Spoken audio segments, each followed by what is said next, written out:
And that breaking news in the inland community of Oak Hills, where the high school was put on lockdown on reports that a student had a gun on campus. Eyewitness News reporter Leticia Waters has the breaking details right now. Leticia.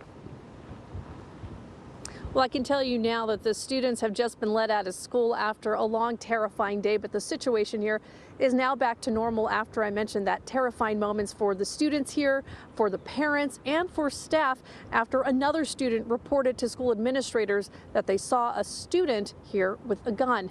Now, what the students tell me is this all happened during their fourth period around 11 o'clock this morning. They said they heard an announcement go over their intercom, and that call came out as a code red. The school, they say, was then placed immediately into a lockdown.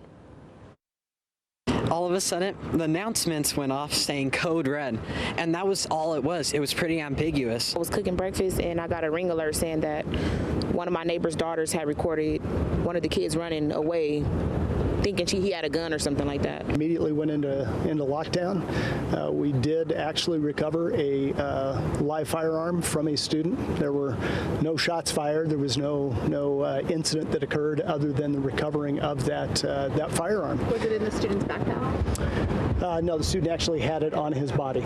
The student that reported it saw it in his waistband, and that's when he reported it. And then when we found the kid with the gun, there was a short foot pursuit, and so the lockdown went in place as soon as we found the kid and knew there was a gun. We just all went under the desks and we were waiting, and since that happened, all this information was circulating. So I called my son and I tried to see what was going on. He said right now he was hiding under the desk. And we were all like lined up against the wall and like sitting down, and everyone was like trying to figure out as much like information as they could from like friends and other teachers and stuff. Now, the chief of police, they're telling us that this investigation is ongoing, so they weren't able to give us many details as to what the motivation behind the gun being brought onto campus or where the student obtained it. They did tell us the student is now in custody. I did speak with some parents, and they said while they praise the school for how they handled the situation, they say they would like to see some more security measures taken, such as metal detectors at the school. Reporting live in Oak Hills, Leticia Waters, ABC 7 Eyewitness News.